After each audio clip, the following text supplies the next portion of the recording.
Kelompok satu, hanya apa? Hana dusit. Aigo kelompok satu, kelompok yang paling maju. Mau belajar apa? Perang dunia pertama. Aigo, aigo, belajar bersama. Satu peluru dari seorang pemuda cukup untuk membakar seluruh dunia dalam api peperangan selama 4 tahun. Tapi, gimana bisa satu kejadian kecil bikin seluruh dunia saling menyerang? Halo semuanya, selamat datang di video pembelajaran kami. Kami dari kelompok 1 dan hari ini kita bakal membedah sejarah besar, yaitu Perang Dunia Pertama. Sebelum masuk ke medan tempur, kenalan dulu yuk sama pasukan dari kelompok 1 yang bakal nemenin kalian. Saya Permata Nusantara Riyadi dari absen 26. Selanjutnya ada Anissa Armi absen 3, Benediktus Novendito absen 5, Evelyn Natania absen 11, Firdaus Iza absen 12, Kayla Verania absen 19, Moh Iqbal absen 20, Rainer Arta absen 29, dan Salma Nurfaiza absen 33. Teman-teman, kalian tahu nggak sih gimana latar belakang pecahnya Perang Dunia Pertama? Jadi, latar belakang pecahnya Perang Dunia Pertama itu disebabkan oleh yang pertama, sistem aliansi. Eropa terbagi menjadi 2 blok besar, yaitu Triple Alliance dengan negara Jerman, Austria-Hungaria, Italia, dan Triple Entente dengan negara Prancis, Rusia, dan Inggris. Lalu, latar belakang yang kedua, imperialisme dan persaingan ekonomi.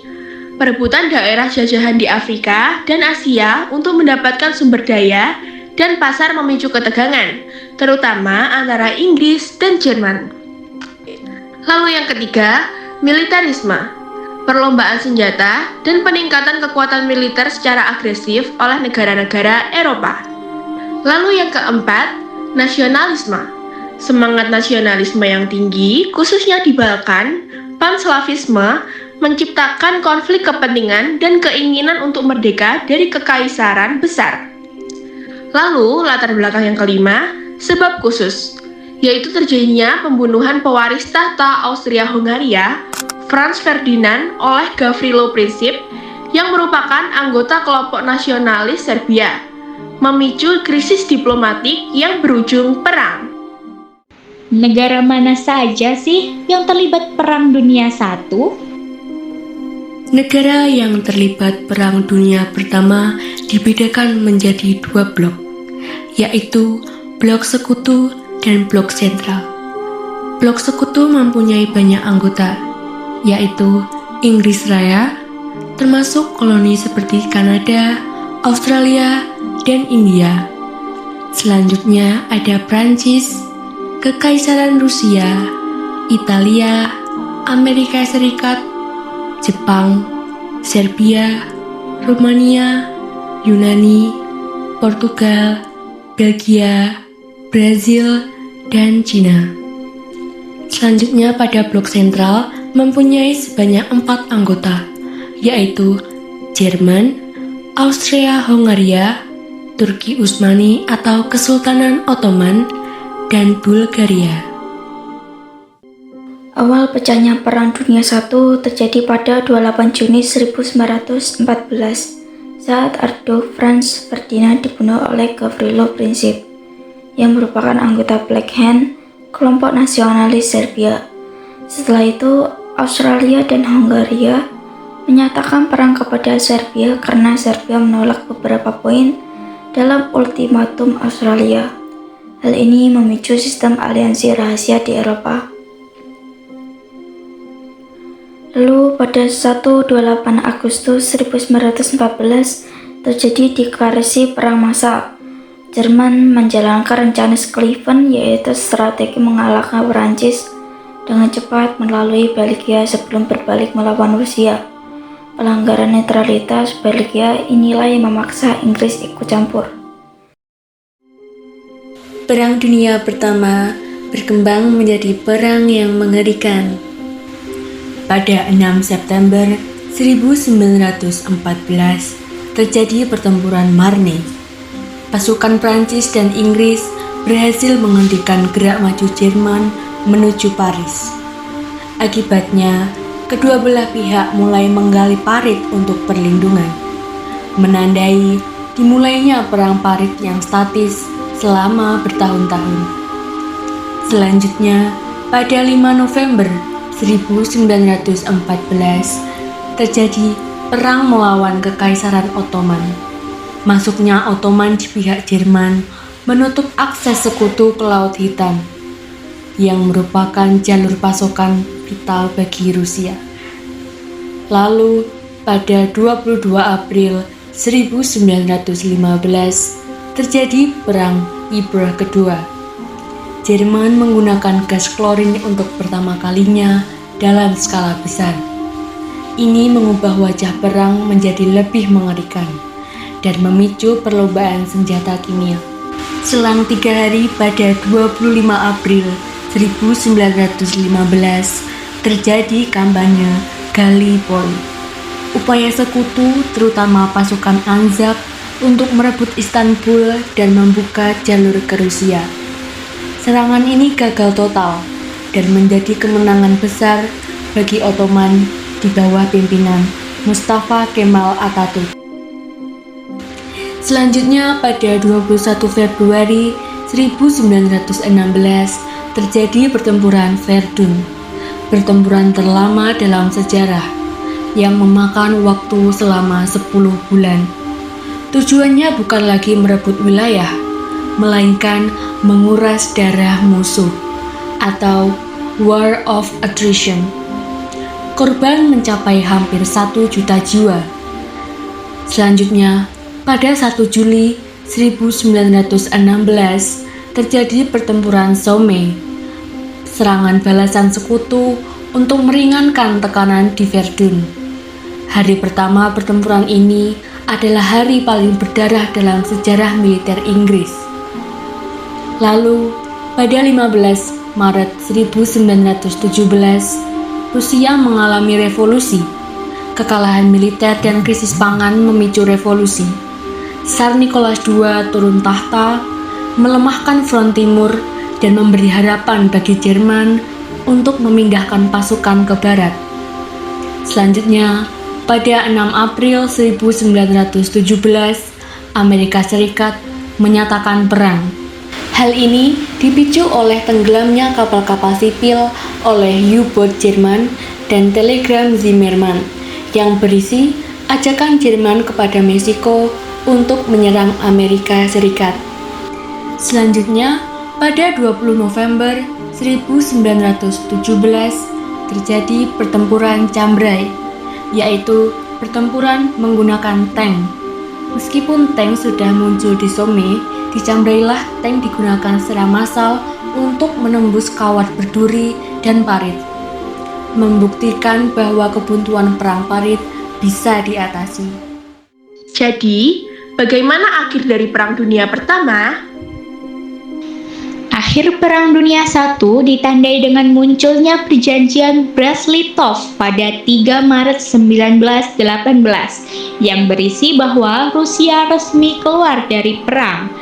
Lalu, pada 11 November 1918 terjadi gencatan senjata yang ditandatangani di sebuah gerbong kereta di Compiègne, Prancis, karena Jerman mengalami krisis internal, yaitu revolusi Jerman dan kelelahan militer. Perang Dunia I resmi diakhiri dengan perjanjian Versailles pada 28 Juni 1918 yang berisi bahwa Jerman harus menerima klausul kesalahan perang, membayar denda raksasa, dan menyerahkan wilayahnya. Selama Perang Dunia Pertama, ada hambatan nggak sih? Jadi selama Perang Dunia I itu ada 6 hambatan yang dialami.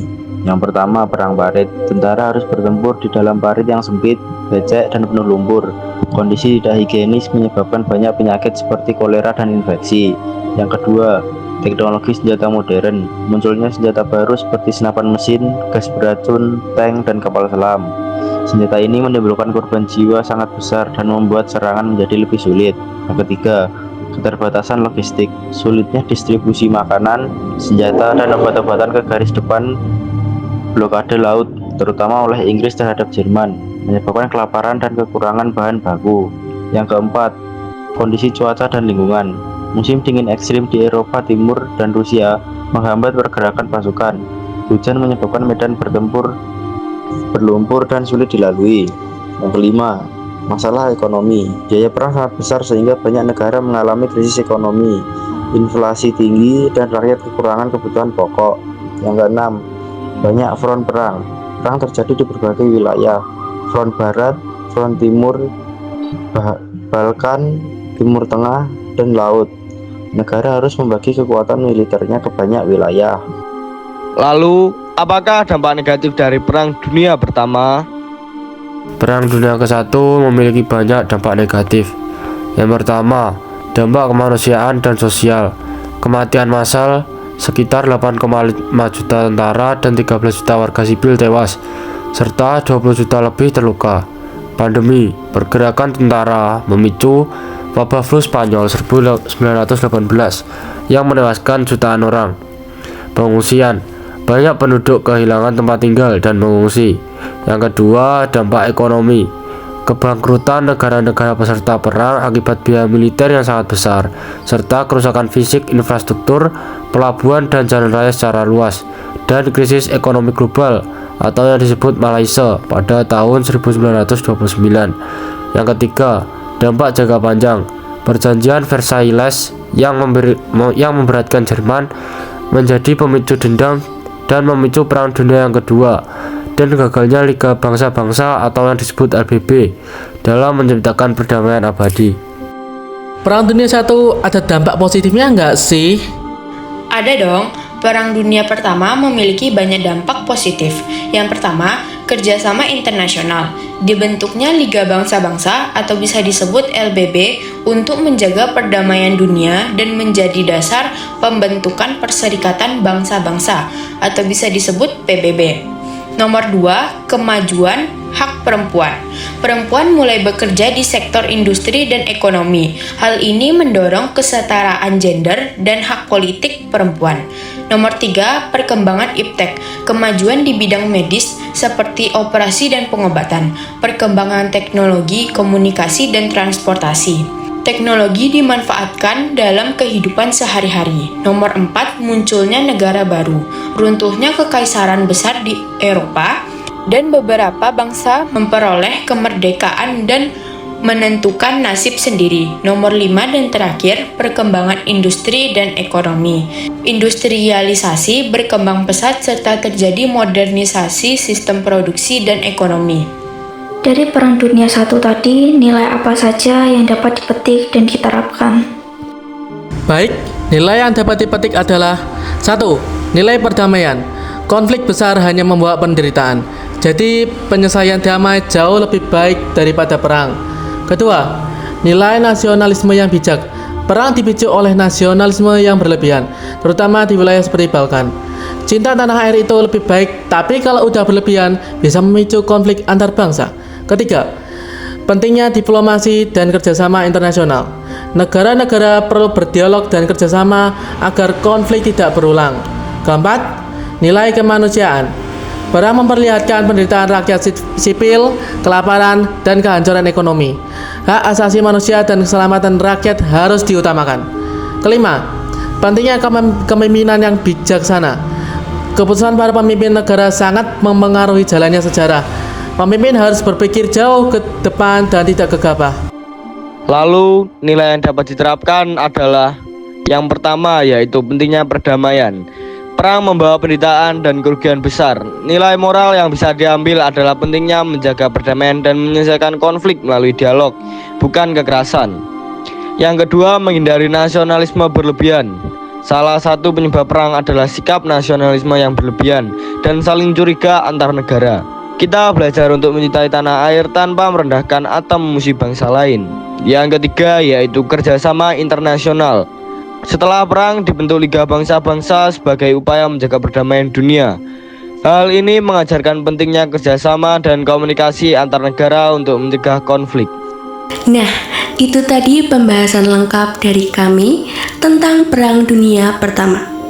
Tapi sebelum kita benar-benar berpisah, kami ingin berbagi sedikit momen di balik layar pembuatan video ini.